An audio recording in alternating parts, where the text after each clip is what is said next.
Senhor nos orientou a estar aqui terça-feira, onde assistimos aqui um culto de ensino.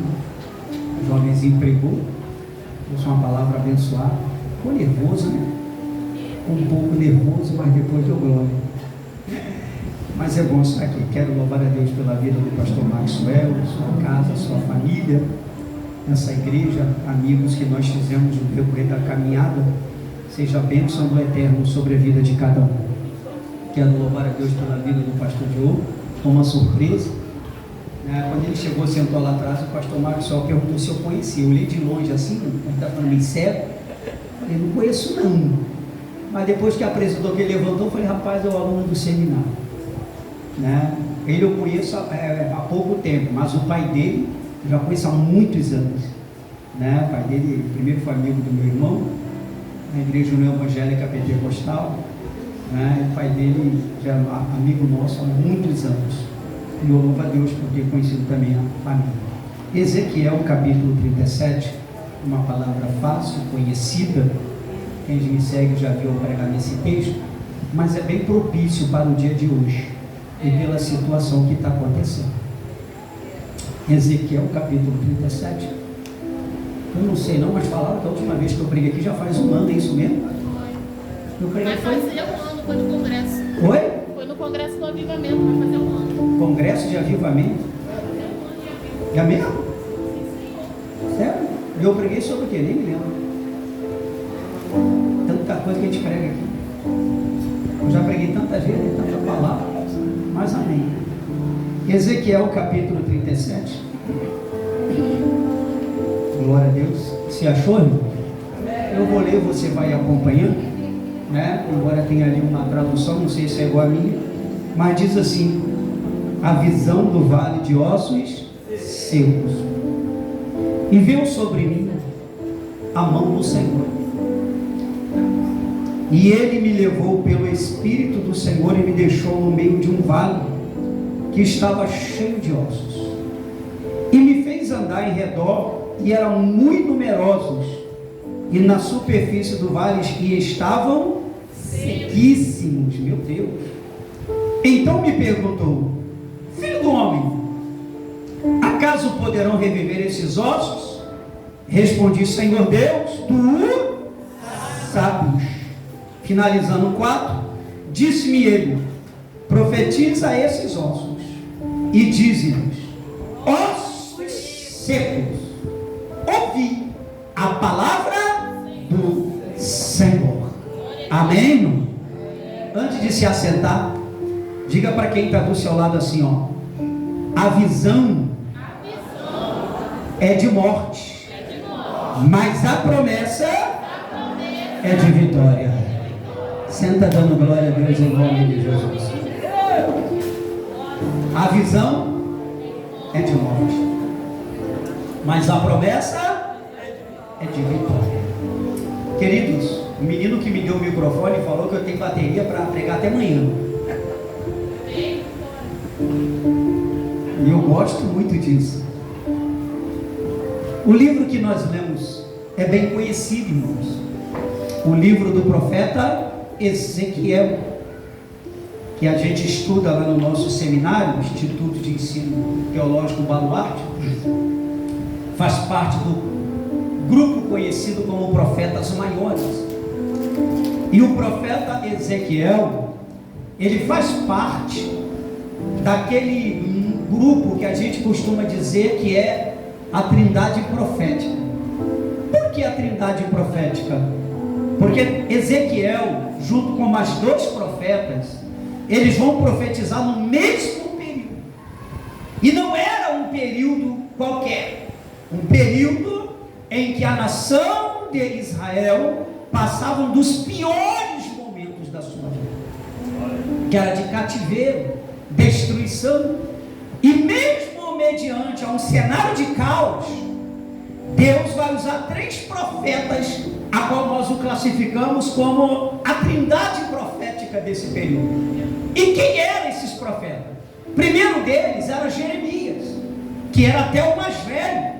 A Bíblia vai dizer que Jeremias começa a profetizar no 13º ano do reinado de Josias, e vai profetizar até após a destruição de Jerusalém, quando é levado à força para o Egito, e segundo a tradição é morto lá no Egito. Então Jeremias, ele era bem mais velho do que os outros dois, que era Daniel e Ezequiel. Então Jeremias, ele profetizava em Jerusalém. Quando Nabucodonosor sitia ou subjuga a cidade de Jerusalém, no ano 606 aproximadamente, a Bíblia vai dizer, a narrativa bíblica, que ele leva, segundo Daniel capítulo 1, alguns meninos ou jovens adolescentes para a Babilônia. E dentre esses jovens havia um chamado Daniel. E Deus vai usar Daniel também no ministério profético. E aonde Deus vai usar Daniel? Dentro da corte de Nabucodonosor. Então estava Jeremias pregando em Jerusalém, Daniel pregando na corte babilônica, só que faltava alguém no meio do cativo, porque foi levado um grupo para ser cativo na Babilônia, não no palácio, mas na cidade. E Deus vai levantar quem? Profeta Ezequiel. Pastor, o que me chama a atenção? Tinha um no palácio, tinha um em Jerusalém e tinha um no meio do cativo. Sabe o que eu aprendo aqui? Só não ouve a palavra de Deus quem não quer. Deus sempre vai ter alguém para falar aonde você estiver. Quem entendeu, dá glória a Deus aí. Amém, irmão? Deus é tremendo. E outra coisa que eu aprendo aqui, jovem, é que Ezequiel, quando você começa a estudar o livro de Ezequiel, Ezequiel não era profeta. A narrativa bíblica vai dizer que ele tinha a mesma função que Jeremias antes de ser profeta. Que função? Sacerdotal. Só que ele foi levado para o cativeiro babilônico. A Bíblia fala que ele era da linhagem também sacerdotal. E quando ele vai para o cativeiro, ele vai para Babilônia. Lá não tem tempo, lá não tem mais como observar os mandamentos da lei. Mesmo estudando ao sacerdócio, não teria como ele exercer. Só que Deus aparece para Ezequiel e fala: filho do homem, ponte de pé, porque eu falarei contigo. O que Deus faz? Deus fala para Ezequiel: eu sei que tu estudou para isso, mas a partir de hoje eu quero que você seja profeta. E eu aprendo mais uma coisa aqui. O que, pastor Robson? Eu aprendo que Deus é especialista em mudar o rumo da nossa história. Quem está entendendo, dá glória a Deus aí. Aleluia. Você se prepara para algo, você mentaliza algo, mas Deus lá do céu fala: eu sei que o teu pensamento é bom, mas a minha chamada na tua vida é outra. Aleluia. Deus é especialista em mudar a história. Aleluia. Eu sou prova disso. Quando eu estava com meus 17 anos, eu fiz patologia clínica. Quando eu terminei o curso de patologia clínica lá no CAEL, né, ali onde tem a FEU, eu falei: vou fazer 4 anos de biologia, você professor de biologia e você biólogo. Só que Deus pegou e falou: tu não vai ser nada disso, vai para o seminário e faz teologia. Só depois de muitos anos que eu fiz a faculdade de história, não sei nem o que é mais biologia na minha vida. Deus é especialista em mudar a história.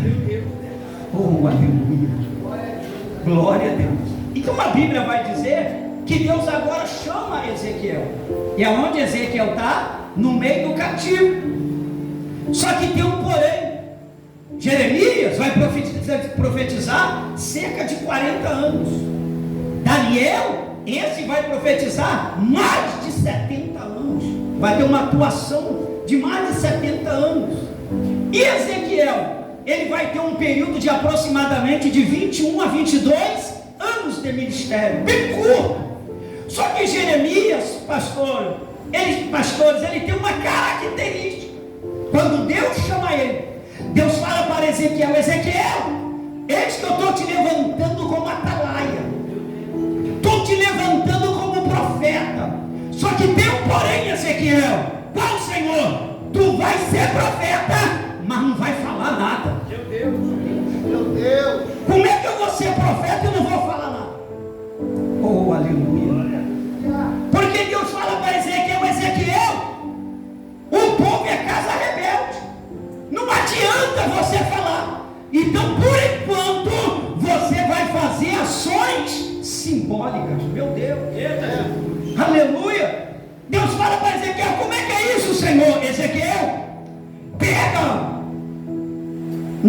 tijolo, pinta nela a cidade de Jerusalém, coloca sertão de ferro ao redor e deixa o povo olhar. O povo vai perguntar: o que é isso? Tu não vai falar nada, mas isso simboliza o cerco da cidade de Jerusalém. Ezequiel dorme pelo seu lado direito tantos dias, depois dorme pelo seu lado esquerdo bastantes dias. O povo vai perguntar: o que é isso, profeta? Não fala nada, mas isso simbolizará os pecados de Israel e os pecados de Jerusalém. Ezequiel, bebe a tua água por medida, come o teu pão por peso e não fala nada. Isso simbolizará a fome que prevalecerá no sítio de Jerusalém. Que isso? Ezequiel corta o cabelo, corta a tua barba. Gente, Deus fez Ezequiel fazer tantos sinais e ele não falava nada. O povo olhava para ele e fazia aquilo tudo, o povo ficava confuso. Pastor, como é que é isso? O povo via e não entendia o que Deus estava dizendo para Ezequiel. Não adianta profetizar se eles não dão crédito à minha palavra. Eu tenho uma palavra forte para você aqui nessa noite. Não se escandaliza não. Pega na mão desse irmão que está do teu lado e fala para ele: para de perder tempo com quem não quer nada. Só quem entendeu dá uma rajada de glória aí, irmão. Se não quer nada, não perde tempo. Se não presta, não perde tempo. Faz igual Ezequiel, faz o que tem que fazer e deixa na mão de Deus. Se Deus não fazer, não é você que vai. Deixa Deus trabalhar. Oh, mistério de Deus. Aleluia. Aleluia. Aleluia. E Deus fala para Ezequiel: fica calado, só faz o que eu mando. Pastor, Deus não manda Ezequiel abrir a boca? Manda, mas bem lá na frente. Um dos últimos atos, sinais de Ezequiel, sabe qual foi? É quando Deus fala para Ezequiel: filho do homem, eu vou tirar o desejo dos seus olhos como um golpe. Tu não lamentarás, tu não prantearás, não comerás o pão da aflição, nem jogarás cinza, nem se vestirá de saco, mas tu te alegrarás e seguirás em frente. E o texto bíblico diz assim: falou comigo o Senhor pela manhã, e à tarde minha mulher morreu. Eita Jesus, aleluia. Quem quer ser profeta tem que pagar preço de profeta. Oh, mistério de Deus. Pastor, Ezequiel não abre a boca? Abre. Primeiro ele só faz ações simbólicas. E quando é que ele vai abrir a boca?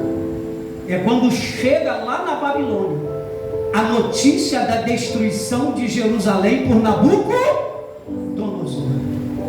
Quando chega a notícia que Nabucodonosor destruiu a cidade, colocou fogo na cidade, Deus agora fala para Ezequiel: Ezequiel, abre a boca e começa a profetizar. Aleluia. Aleluia. Aleluia. Pastor, quando a cidade estava em pé, quando o povo estava lá e no cativeiro, ele não fala. Agora que destruiu, Deus vai mandar ele falar. Querido, pode tu entender como Deus opera. Para quem está de fora está caído, mas quem está entendendo, Deus levanta. Aleluia. Para quem está de fora já era, vai entregar o ponto, mas quem está dentro está entendendo. Deus vai me pegar pela mão, vai me colocar de pé. Aleluia. Quem está entendendo, dá glória a Deus aí, irmão. Deus é especialista em mudar a situação. E a Bíblia fala que depois que Ezequiel ouve a notícia da queda de Jerusalém, antes disso, quase 7 anos, ele só faz sinais mostrando a condenação e a destruição.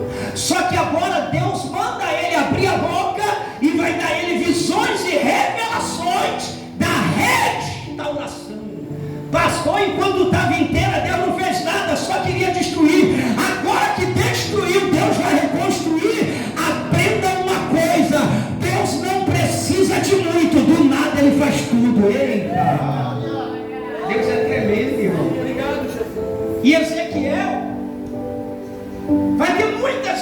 revelações acerca da restauração de Jerusalém. Queria eu ter tempo de falar todas elas, mas eu vou me prender apenas em Ezequiel capítulo 37, aonde nós lemos acabamos de ler nesta noite. Deus pega Ezequiel em visão, conforme nós lemos aqui, e leva a Ezequiel a um vale de ossos secos. Quando Deus leva Ezequiel, pastor Maxwell, a própria narrativa bíblica diz que eram numerosos o número de ossos, e o texto diz que estavam secos, sequíssimos, ou seja, em outras palavras, não servia para nada. Eita, meu Deus, oh aleluia. Só que Deus pega e fala: filho do homem, pode porventura esses ossos reviver? Ezequiel não é bobo, ele sabe até onde ele pode ir, e ele conhece o Deus que ele serve. Ele pega e fala: Senhor, tu o sabes. O que Ezequiel está dizendo? Eu não tenho condição nem capacidade, mas se tu quer, milagre acontece aonde a tua palavra entra. Oh, aleluia. O importante é Deus dar a última palavra. Outra coisa, pastor Diogo, os ossos eram numerosos.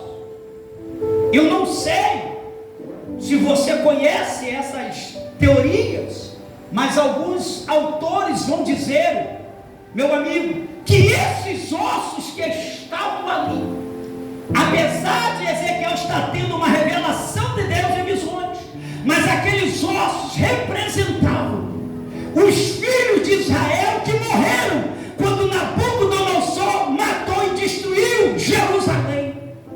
Pastor, tem respaldo bíblico para isso, pastora? Tem, porque no livro de Deuteronômio, capítulo 28, quando Deus vai falar das bênçãos e maldição, Deus vai falar para Israel relacionada à maldição profetizada sobre o Monte Ebal: se entrares na terra que eu vos der e não obedeceres os meus mandamentos, maldito será a tua casa, maldito será a tua despensa, maldito será o teu celeiro, maldito será o teu gado, maldito será a tua família, e mais ainda, eu os darei na mão dos vossos inimigos, e os vossos corpos alimentarão as alimárias da terra. Meu Deus!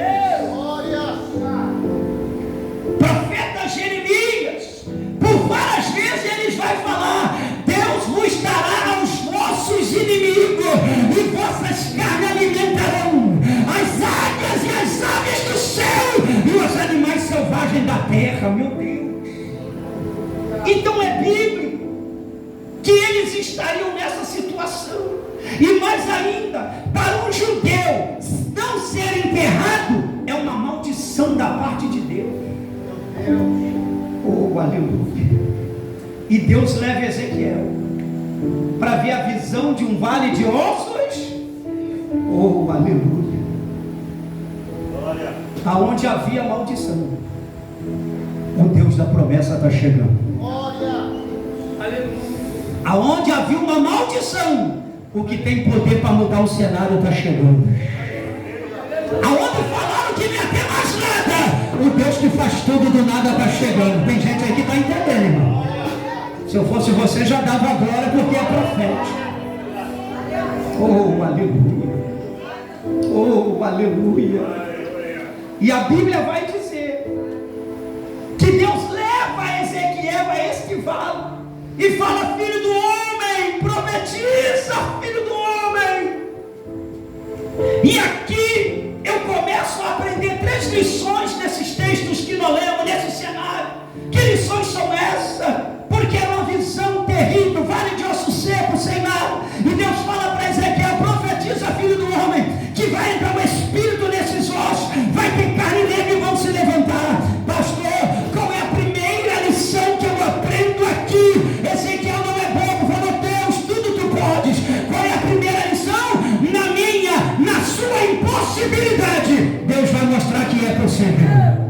Quem recebe essa palavra, dá glória a Deus aí. Na minha impossibilidade, na sua impossibilidade, Deus mostra que é possível. Milagre não se explica, milagre adora e recebe. Amém, irmão? Obrigado, Deus. Milagre não se explica. E a Bíblia vai dizer que Deus fala para Ezequiel: profetiza que vai acontecer na nossa impossibilidade. Deus mostra que é possível. Os ossos não tinham nada, seco, sem nervo, sem carne. Mas quando Ezequiel começa a profetizar, a Bíblia diz que vai haver um rebuliço. Osso começa a juntar com osso, nervo com nervo, e aquilo que parecia impossível começa a acontecer. Oh, mistério de Deus. Na minha e na nossa impossibilidade, Deus mostra que é possível. Eu poderia citar vários exemplos aqui de impossibilidade que Deus trouxe à realidade. Sabe qual é o texto que eu mais gosto, pastor Maxwell? Você, meu amigo, sabe qual é? É o de Zacarias e de Isabel, pais de João Batista. Por quê, missionária? Porque a Bíblia diz, minha pastora, que eles eram avançados em idade e não tinha filhos. E quando a gente começa a ler a Bíblia, a maior honra para um judeu era ter genealogia, principalmente de filho homem. E outra coisa, pelo cenário que Zacarias estava vivendo, ele poderia até ainda estar na lei, porque a graça só vem com Jesus Cristo. Jesus Cristo ainda não tinha nascido, ele poderia ter largado Isabel e ter outra mulher, mas a Bíblia vai dizer que independente da situação dela, ele era fiel a ela. E mais ainda, avançada em idade, não tinha filho, e pela lei o sacerdote parava de atuar após os 55 anos, ou seja, nem responsabilidade ele tinha mais. Mas a Bíblia diz que ele não saía do templo adorando a Deus. Meu Deus, que coisa linda, né? Amém? João Ribe Palharim vai dizer no seu livro que havia cerca de 20 mil sacerdotes na Palestina no tempo de Jesus Cristo. Ou seja, de acordo com a lei e o serviço, cada sacerdote trabalhava no mínimo 2 semanas ao ano e não fazia mais nada. Mas a Bíblia vai dizer que Zacarias não saía do templo. Meu Deus! Aleluia! Pastor, mas ele já estava aposentado, estava. Ele era velho, estava. A mulher não tinha filho, não. Ele era para estar deprimido, arriado, acabado. Mas a Bíblia vai dizer que ele não saía da casa de Deus adorando. Ei, o segredo é, independente da luta, caminha, caminha, caminha. Só que está entendendo, dá uma rajada de glória. Milagre acontece na caminhada. Diga para quem está do outro lado, milagre acontece na caminhada. Fala para ele. Aleluia, não abaixa a cabeça, não seja banana, não seja frouxo, não para de ser ioiô, para de ser bumerangue, seja crente avivado na presença de Deus. E outra coisa, de acordo com o Talmud, que é um livro de coletâneas e tradições da Torá, uma mulher que não gerava filho era como uma árvore sem fruto, infrutífera, ou seja, era amaldiçoada por Deus. Esse era o quadro de Isabel. Oh, aleluia. E outra coisa, pelo fato de ter muitos sacerdotes, o serviço no templo era lançado à sorte. Existia 4 tipos de serviço que era feito durante o dia. E um deles era o incenso, que chegava lá e lançava o incenso. E a Bíblia vai dizer que quando nós olhamos o estado sacerdotal do tempo de Cristo, era um sacerdócio corrupto. Meu Deus! Como é que é, pastor? Quem era o sumo sacerdote quando Jesus nasceu? Caifás. Mas quem é que mandava? Anás. Peraí, pastor, como é que é isso? Porque alguns anos antes de Jesus nascer, um tribuno romano tira Anás e coloca Caifás. Só que Anás, para não perder o poder, ele pega a filha dele e dá para Caifás casar. Eu vou falar uma palavra feia aqui, Mas não repara não, só para você entender, em outras palavras, Caifás, como diz na gíria mundana, era o pau mandado. Ou seja, eu sou o sumo sacerdote, mas quem manda é Anás, o destituído. Aleluia. Tanto é que quando Jesus foi preso e levaram para ser julgado pelos sacerdotes, primeiro vai até Anás e depois que vai para Caifás. Meu Deus. Aleluia. E outra coisa, a Bíblia diz que havia comércio dentro do templo. Até ímpio ou gentil vendia coisa lá que não podia. Jesus chegou lá com a zorra que mandou todo mundo sair e ainda virou a mesa dos cambistas. E por que Jesus fala? A minha casa será chamada casa de oração, mas vós fazer de convite de ladrão. Por quê? Porque Anás e Caifás recebiam propina. Isso aí, pastor. Aleluia. Falar uma coisa pesada aqui, a milícia já tem desde aquela época. Já recebiam já por fora. Aleluia. Então isso é coisa antiga, irmão. Aleluia. Pastor, onde o senhor está querendo chegar? Entenda bem, um ambiente adverso, corrupto, sem espiritualidade, mas tinha um homem chamado Zacarias que era fiel. Não, eu vou falar de novo para você entender. Sacerdócio corrompido, sacerdote corrompido, não tinha espiritualidade, o culto era formalismo, mas tinha um homem fiel em meio a tudo isso. O pastor, onde o senhor quer chegar? Você é aquilo que você quer ser. Quem é fiel, levante a mão, dá uma rajada de glória.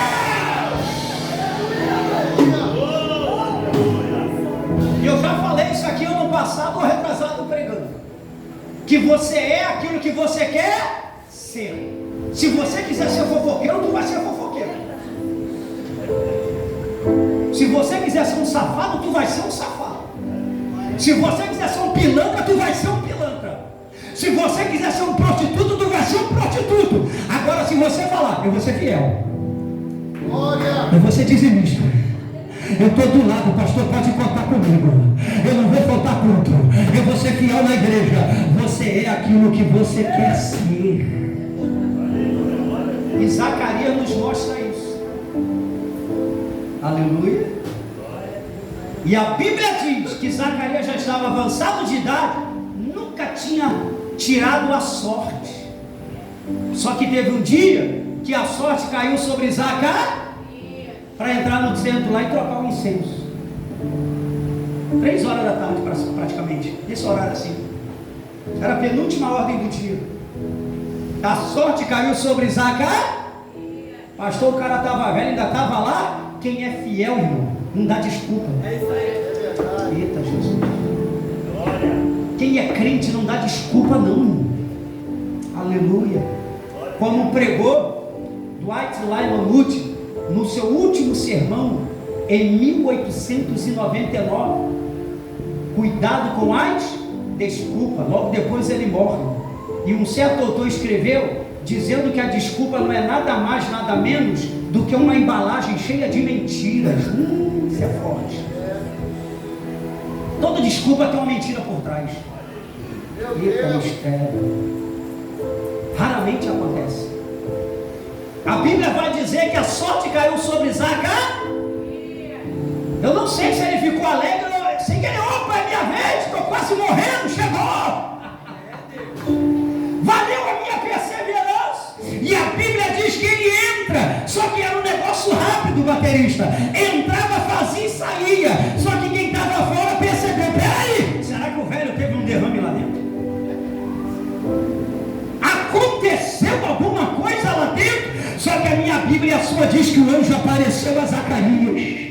Peraí, pastor, mas o sacerdócio estava corrompido, o templo estava uma ritualidade formalista. Como é que o anjo desceu? Porque onde tem fiel, tem presença de Deus. E o anjo chega. Olha a palavra do anjo para Zacarias. Zacarias, a tua oração da tua mulher foram ouvidas diante de Deus, e no dia determinado você abraçará um filho. Peraí, eu já estou velho, ela está velha, não sai mais nada. Vai sair, sabe por quê?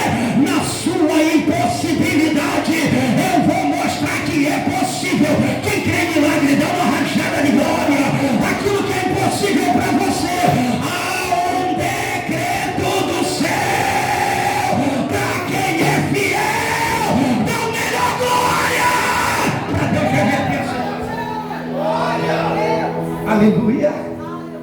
Aleluia. Que coisa linda. Na nossa impossibilidade, Deus mostra que é. Oh, aleluia. Deus fala para Ezequiel: pode esses ossos. E Deus fala para Zacarias: tu vai ter filho. Poderia até falar de outros exemplos aqui, mas esses dois já é prova fidedigna que Deus é fiel. Oh, mistério de Deus. Aleluia. Então a primeira coisa que eu aprendo nesse texto é que na nossa impossibilidade, Deus mostra que é possível. Diga para quem está do teu lado: o teu milagre ainda é possível. Oh, mistério de Deus. Aleluia. Pode colocar o teu nome na boca do sapo. Pode matar um boi, um camelo, uma vaca para tentar te atrapalhar.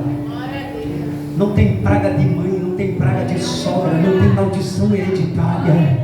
Aleluia. Na impossibilidade o milagre vai chegar.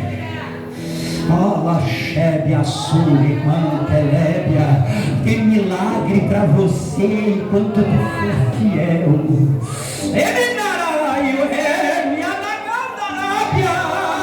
Quem crê no milagre, dá mais um glória aí para mim continuar.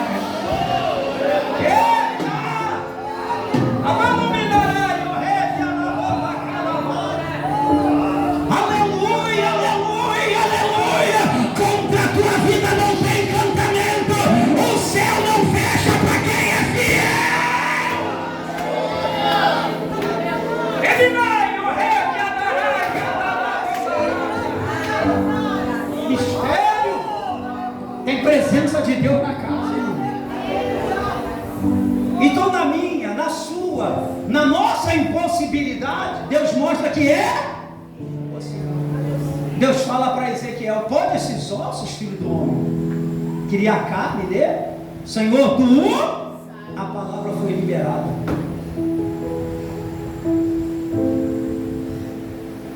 A Bíblia diz que ficou um exército, só que não tinha alma. Aí eu aprendo a segunda lição aqui, meu amigo. Que segunda lição é essa, pastor Robson?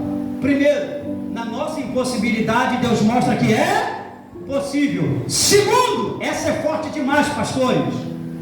Qual é a segunda lição? Aonde a morte pensa que reina, a vida está chegando. Não, esse glória foi muito pouco, mas eu vou repetir. Aonde a morte pensa que vai chegar e vai fazer estrago, Deus está profetizando vida. Ei! Aleluia, aleluia. Porque os ossos se juntaram, nervo e carne, mas não tinha vida. E Deus fala: filho do homem, pode ter vida, profetiza. E teve vida. Meu Deus. Oh, aleluia. Aonde a morte pensa que reinava, a vida chegou. Tem vida aí, irmão? Glória a Deus. Tem vida aí? Oh, aleluia. Glória. Quando começa a falar de ressurreição, no Antigo Testamento nós só temos 3 ressurreições. A primeira é quando Elias ressuscita o filho de uma mulher. A segunda é também Eliseu, que vai ressuscitar o filho da Sulamita. E a terceira é quando Eliseu morre e enterra ele num determinado lugar. O tempo passa e só está os ossos de Eliseu. Aí teve uma determinada guerra e eles pegaram um soldado morto de guerra, só que cavaram a cova do lado da cova de Eliseu, sem saber. E quando jogaram o homem lá para enterrar, só tocou no osso de Eliseu. Eita, o cara viveu. O cara tinha unção até no tutão. Amém? Então, no Novo Testamento já é diferente. No Novo Testamento tem mais ressurreições.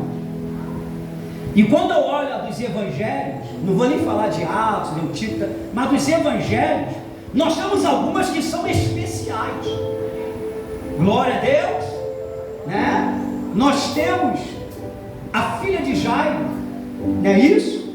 Jesus estava num determinado lugar e Jairo chegou e falou assim: Senhor, minha filha está moribunda, doente. É a única filha, e olha que o cara era principal da sinagoga. Ele renegou a sua postura e se humilhou para receber uma vitória.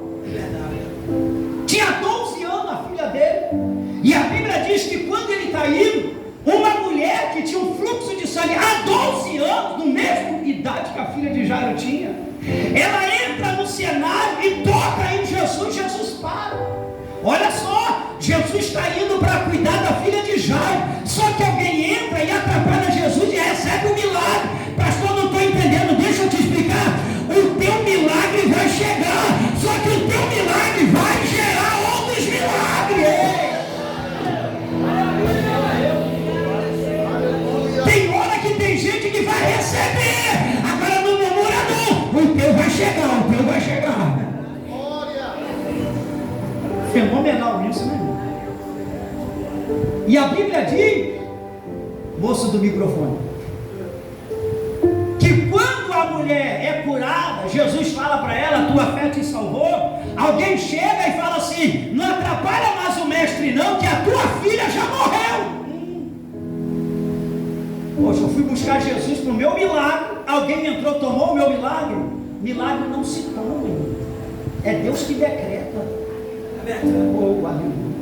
Essas pessoas que ficam ciumadas ou com raiva que o outro recebeu primeiro do que ele, é carnudo. É carnudo. Por que ele foi ou não foi? Por que ela recebeu ou não recebi? Porque crente não murmura, dá glória pela vitória do irmão. Eita, mistério de Deus. É só saber esperar. Falaram para Jairo, não incomoda mais o médico, a tua filha morreu. Jesus pega e fala, ei meu filho, eu não estava indo para lá? Se preocupa não, tua filha dorme. Eita, mistério. Quando Jesus chega lá, o culto fúnebre já está, meu Deus.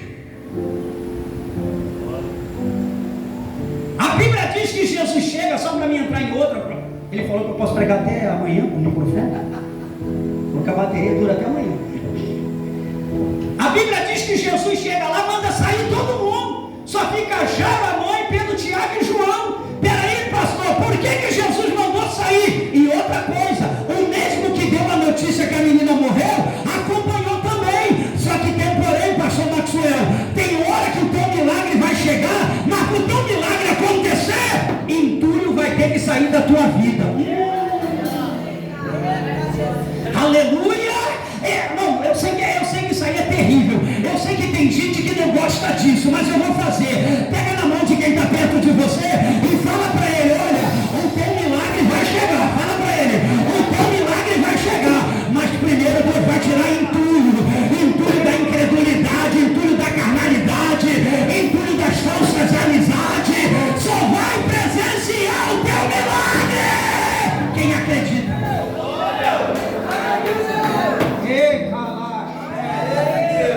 Aleluia. Aleluia. Então nós temos essa ressurreição, onde a morte pensava que reinava, a vida chegou. Filha de Jairo. Pastor, qual é o outro? O filho da viúva de já estava indo, Jesus passa. Aliás, eu costumo dizer que esse era um milagre que não era nem para acontecer, mas Jesus passava na hora, porque Jesus estava indo para outra missão. Só que ele viu aquela multidão, ele para o esquife, toca no esquife, levanta, mais um milagre. E as outras duas que tem nos evangelhos, não estou nem falando lá, só os evangelhos, as outras duas são principais. Quais são as outras duas? Primeiro, a ressurreição de Lázaro. Vocês que foram alunos do Hudson sabem disso. Por que a de Lázaro é especial? Porque a ressurreição de Lázaro é a ressurreição que autentica o ministério messiânico de Jesus Cristo. Vou repetir. A ressurreição de Lázaro, ela autentica o ministério messiânico de Jesus Cristo. Pastor, por quê?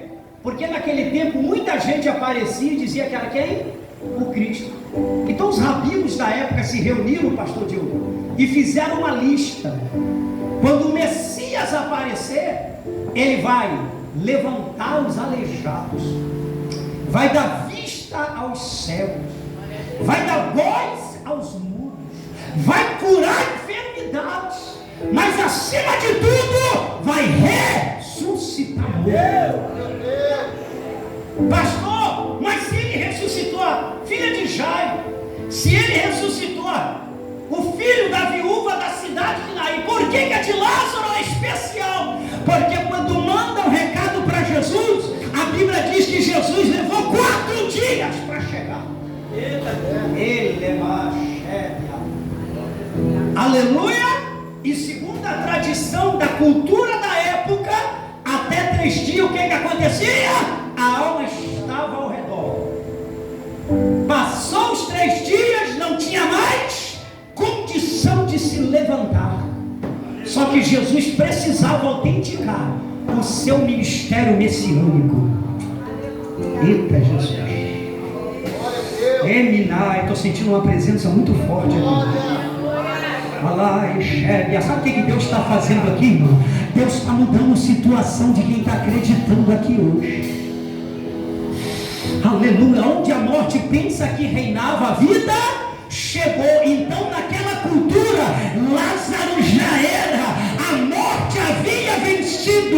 Só que Jesus chega no 4º dia e faz a seguinte pergunta: aonde o puseram? As irmãs conheciam a tradição e falavam: Senhor, já faz 4 dias, ou seja, já está no estado de putrefação, já está fedendo, não tem mais como. Mas Jesus falou: não creres no que eu disse? Se creres, verás a glória de Deus.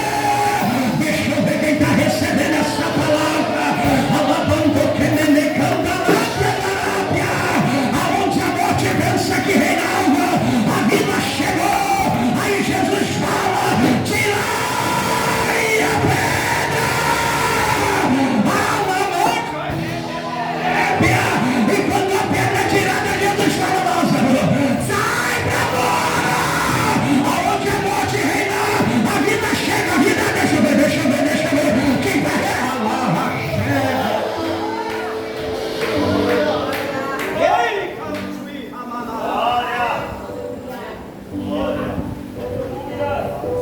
Aleluia. Isso é muito forte, amado. Quando Jesus faz isso, logo no capítulo 12 de João, tem um jantar em Betânia. E a Bíblia vai dizer que muitos saíram de tudo quanto é lugar para ir lá. Por quê? Não era para jantar, não, para ver Lázaro rei. Tanto é que quando chegava lá, vem cá, foi no 4º dia. Esse é o Messias, aonde a morte pensou que reinou, a vida chegou. Tem vida aí, irmão? Tem vida aí? Se tem vida, tem que ter barulho de glória.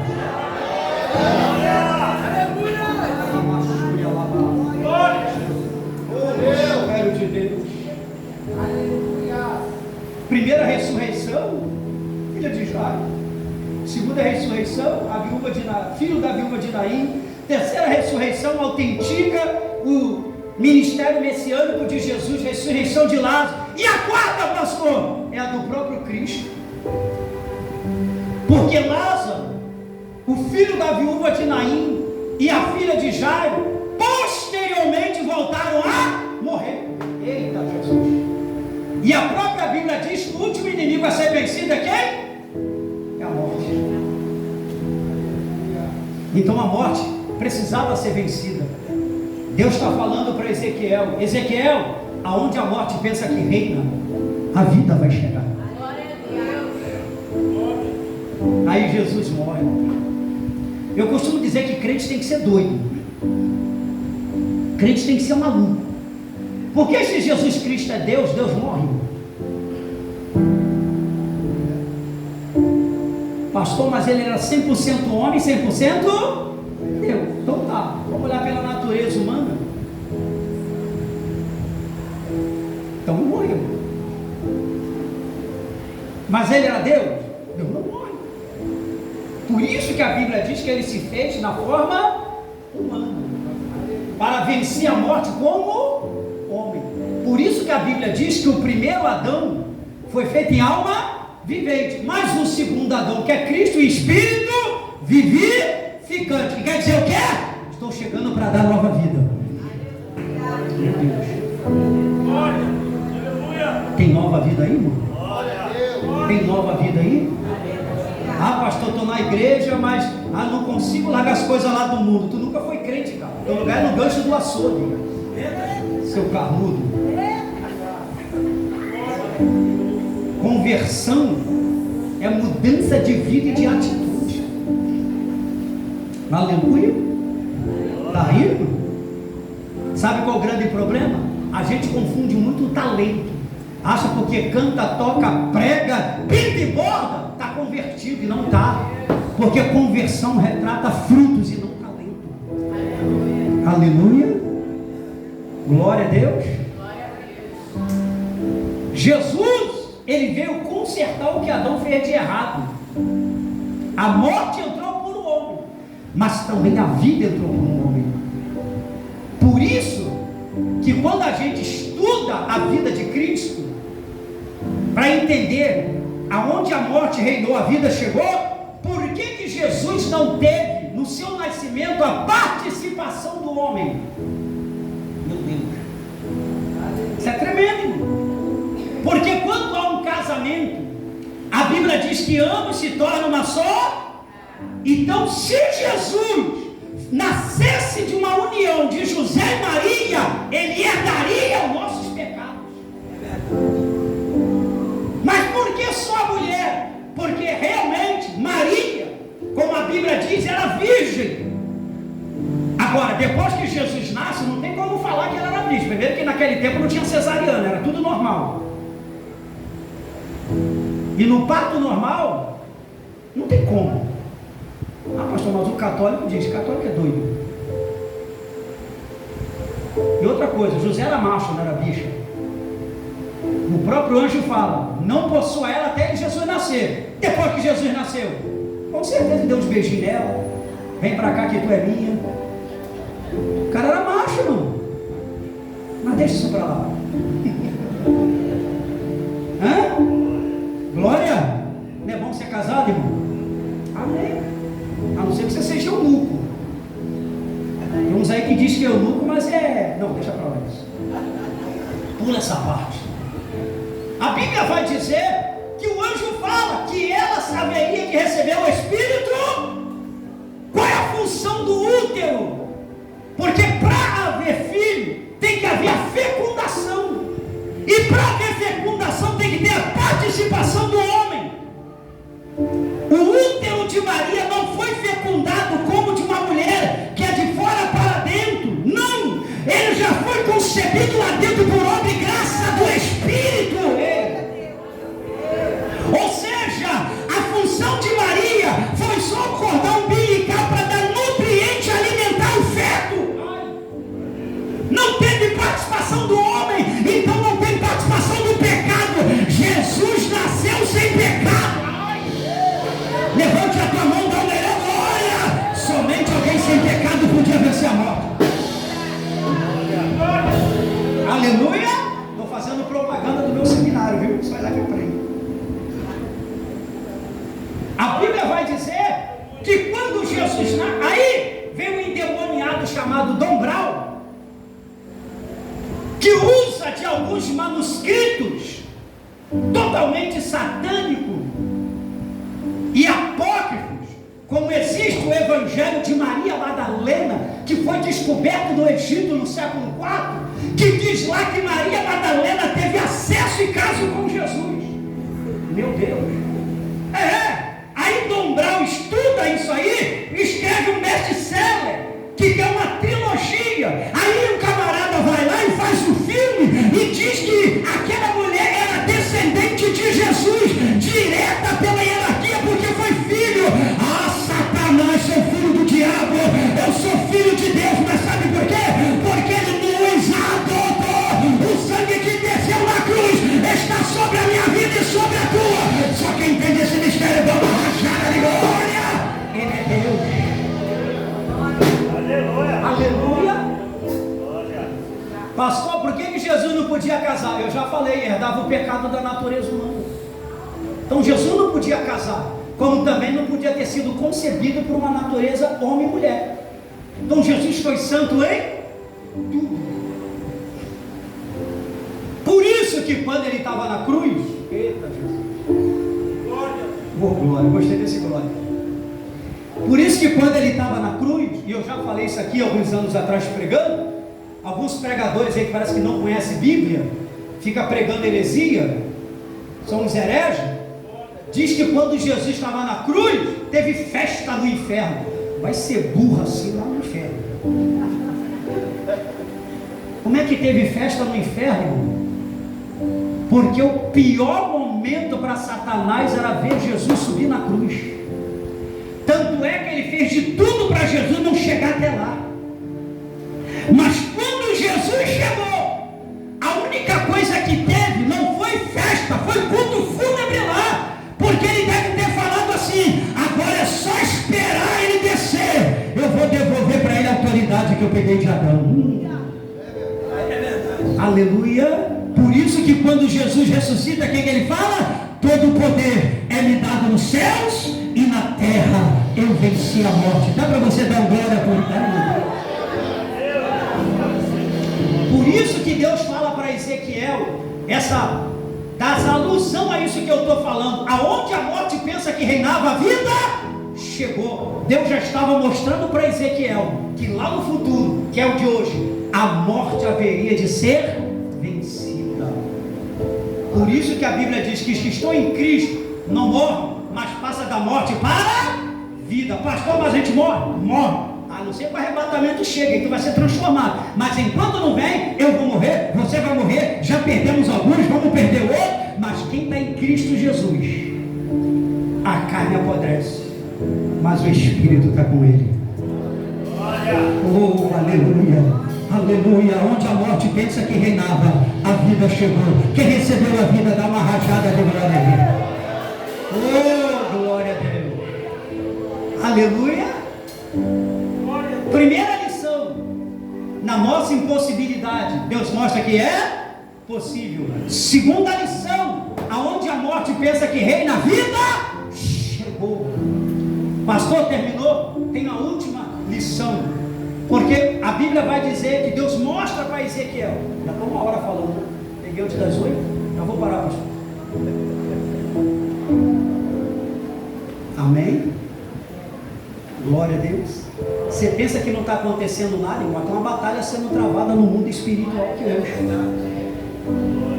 Fica ligado aí. Aleluia. Porque o que eu estou pregando aqui é para você sair daqui mais vivo.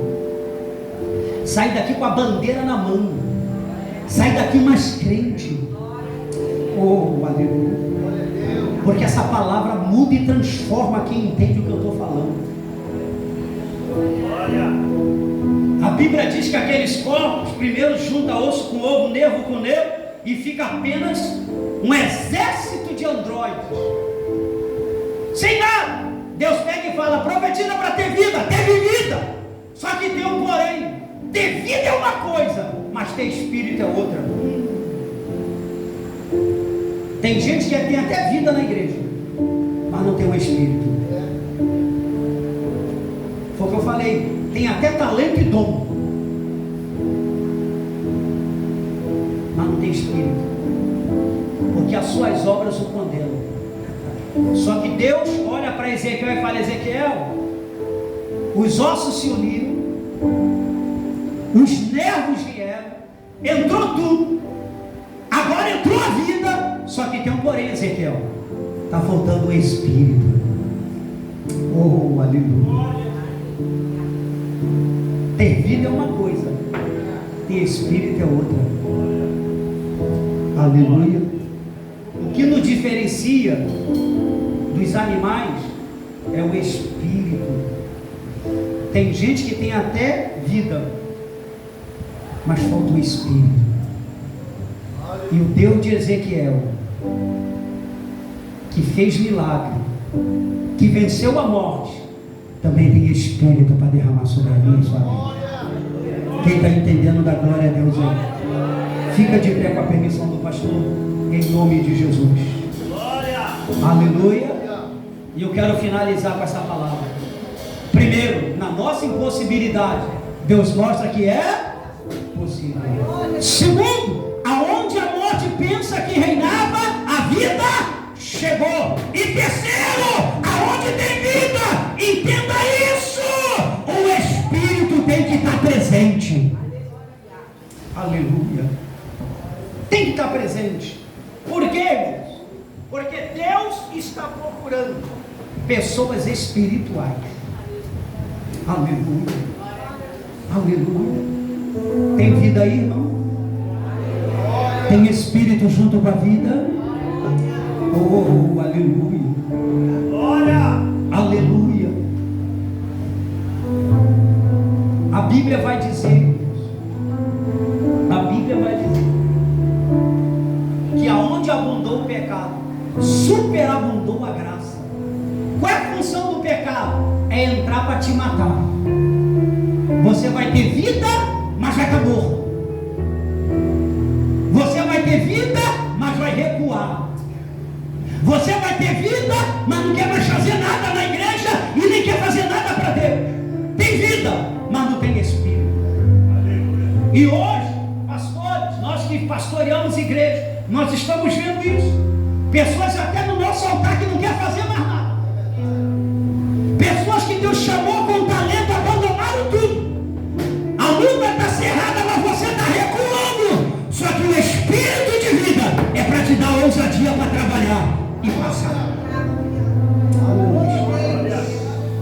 Aleluia. Então ter vida é uma coisa, mas para ser atuante tem que ter o Espírito. Porque é o Espírito que te capacita. Quer ver um exemplo? Eu falei de Jeremias. A Bíblia vai dizer que a luta foi tão pesada para Jeremias que ele pensou em parar. Jeremias foi perseguido, foi colocado no tronco, levou tapa na cara, os falsos profetas arrebentavam com ele, e ele pegou e falou: Deus, a luta é tão grande que eu vou parar, não profetizo. Só que lá na frente ele fala: eu até pensei em fazer isso, meu Deus. Só que o fogo interno, glória. Só que o fogo interno, ai, Jesus. Glória. Só que aquilo que eu tenho aqui dentro é maior do que eu.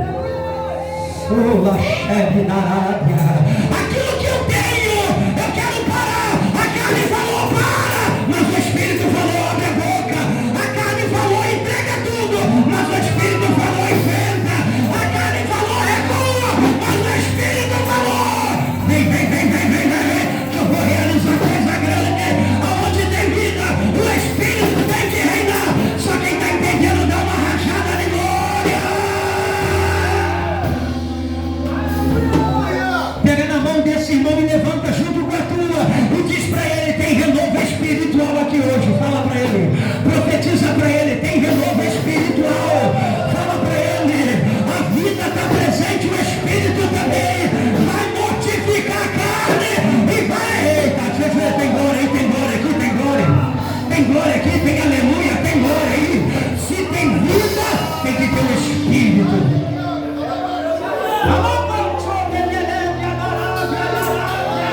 Aleluia, você está dando glória, você está exaltando, o Espírito está dizendo: recebe renovo, recebe força, recebe vigor, adora, quem tem Espírito adora, quem tem Espírito dele. Eu vou entregar o microfone, mas ainda tem graça e Espírito para te renovar nessa noite. Aleluia, vai recebendo e dando